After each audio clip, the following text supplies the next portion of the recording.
Ya. Apalagi yang mau disampaikan? Baik Yang Mulia, Ya. menurut para pemohon, Polri yang saat ini dipimpin oleh Kapolri Listio Sigit Prabowo benar-benar tidak mencerminkan tugas dan fungsi Polri sebagai pelindung, pengayom, dan pelayanan masyarakat. Hal ini dibuktikan dengan beragam peristiwa yang justru sangat melukai rasa keadilan masyarakat termaksud di dalamnya para pemohon. Beberapa ragam peristiwa hal mana dimaksud oleh para pemohon tersebut diantaranya kasus penembakan seorang siswa SMK Negeri 4 Semarang, Jawa Tengah, tewas akibat ditembak polisi, hingga pada dugaan intimidasi lagu bayar band Sukatani yang diduga dilakukan oleh 4 anggota kepolisian dari Polda Jawa Tengah, dan berbagai kasus kekerasan lainnya.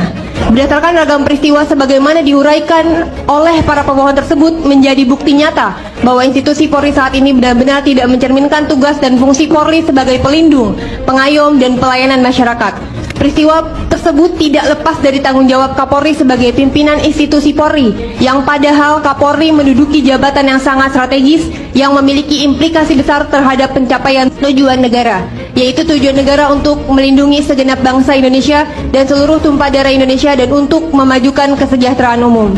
Oleh karena itu, persoalan nomor dalam pasal 11 ayat 2 dan penjelasan pasal 11 ayat 2 Undang-Undang nomor 2 tahun 2002 sebagaimana saya juga bukannya tidak mendengar dan kemudian tidak berpikir untuk apakah saya harus mengundurkan diri ataukah saya harus bertahan, dan ini kemudian menjadi polemik ya, dan juga menjadi satu hal yang juga itu menjadi bagian dari beban yang saya pikirkan. Oh, jadi Bapak memikirkan itu juga? Saya pikirkan juga. Jadi ketika bilang harusnya Pak Kapolri mundur, itu menjadi pertimbangan Bapak juga? Dan itu saya sampaikan juga ke teman-teman, ke para pejabat, ke anggota. Bagaimana kalau saya mundur? Namun dari mereka juga banyak yang keberatan, dan kemudian saya berpikir bahwa mundur di dalam situasi kondisi seperti ini sama saja saya meninggalkan kondisi anggota, kondisi institusi yang sedang terpuruk, yang carut marut, dan kemudian saya mundur, saya nggak tanggung jawab. Karena bagi saya terbebas dari itu, saya meninggalkan organisasi, saya meninggalkan anak buah saya dalam keadaan seperti itu. Dan saya beri peringatan, apakah ada orang-orang besar, orang-orang kuat, jenderal-jenderal dari manapun, apakah jenderal dari TNI atau jenderal dari polisi atau mantan jenderal, tidak ada alasan kami akan bertindak atas nama rakyat.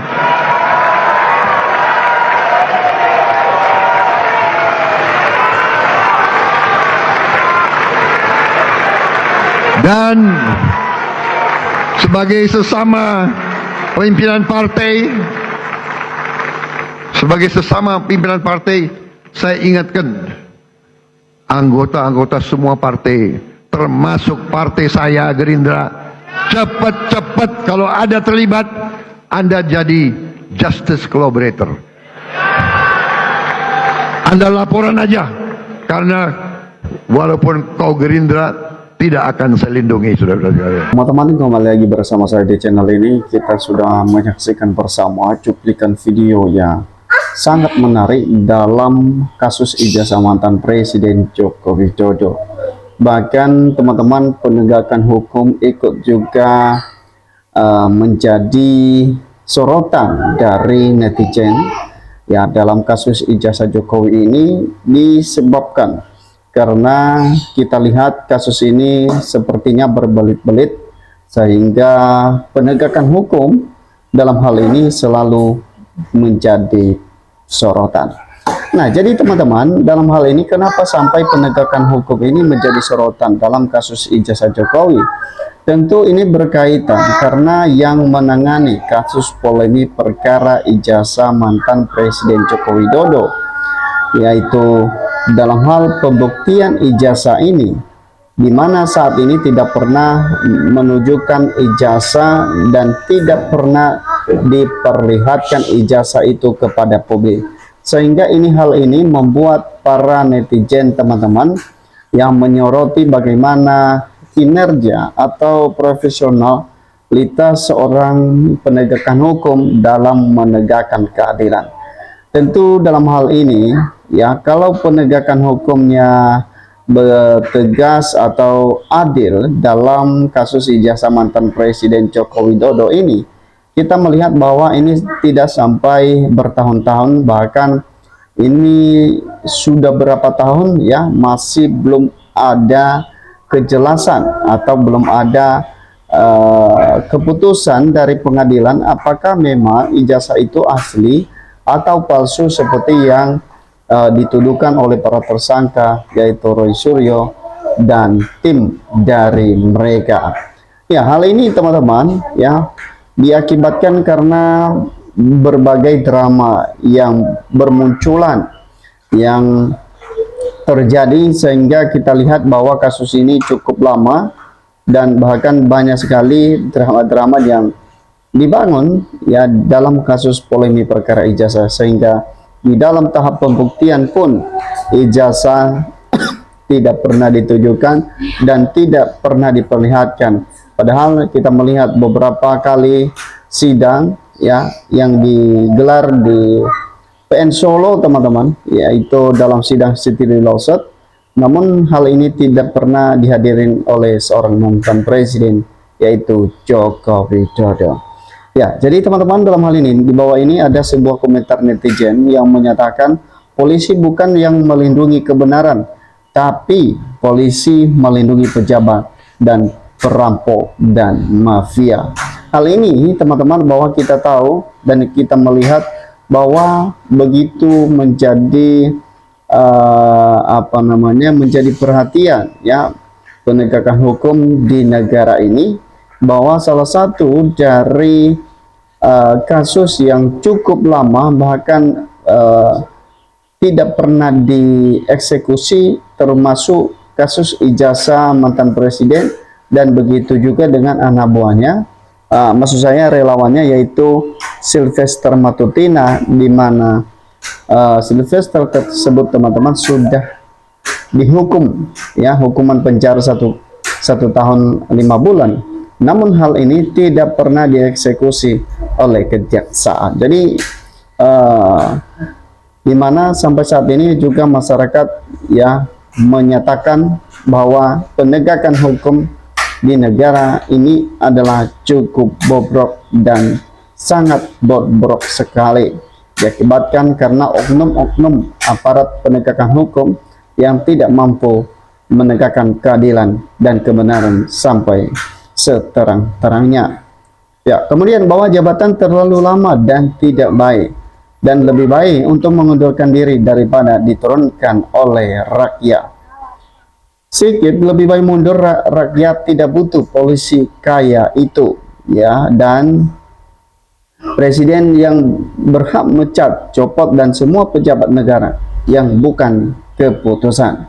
Ketua Perco diberhentikan saja agar ya untungnya karena di kepanjangan Jokowi di ijazah pahlawan palsu mundur. Listio Sigit ini hanyalah melindungi Jokowi mantan presiden, dan mundur secepatnya lebih baik, rakyat sudah tidak menginginkan Kapolri yang sekarang. Ya, bukti Bapak rakyat bentrok dengan polisi gara-gara pejabat yang termasuk yang ternak kekuasaan. Bukti Pak Prabowo karena setiap ucapan Bapak sudah dicatat oleh malaikat. Dicopot lebih cepat dan lebih baik. Bikin kisruh ini bukan Polri rakyat, tapi Kapolri dan Jokowi. Ya, jadi teman-teman, kita sudah mengetahui bahwa bagaimana yang direspon oleh netizen terhadap penegakan hukum dalam kasus yang beredar saat ini. Ya, terutama dalam kasus ijazah mantan Presiden Joko Widodo, ya netizen menyampaikan bahwa penegakan hukum seolah-olah begitu lemah dalam mengungkapkan kasus ijazah mantan presiden yang dimana sudah bertahun-tahun tidak ada kejelasan yang secara terbuka atau secara transparan di hadapan publik. Namun dugaan dari tim Roy Suryo pun yang dimana mereka menyatakan 99,9% ijazah dari mantan Presiden Joko Widodo ya adalah palsu, namun hal ini tidak pernah ada kejelasan atau bantahan yang untuk menunjukkan fisik ijazah asli dari mantan presiden. Padahal itu yang ditunggu-tunggu oleh netizen, teman-teman. Itulah yang dinanti-nantikan oleh netizen untuk membuktikan apakah memang tuduhan Roy Suryo itu tidak benar atau memang benar juga tuduhan mereka tersebut. Nah, jadi hal ini teman-teman bahwa memang kalau dari pihak-pihak Jokowi yang selalu menyatakan bahwa ijazah Jokowi asli tanpa ada bukti yang kuat dan yang bisa dilihat oleh masyarakat, tentu hal ini tidak mudah untuk diterima. Jadi teman-teman, itu saja. Bagaimana menurut Anda? Berikan komentar Anda. Sampai ketemu di postingan.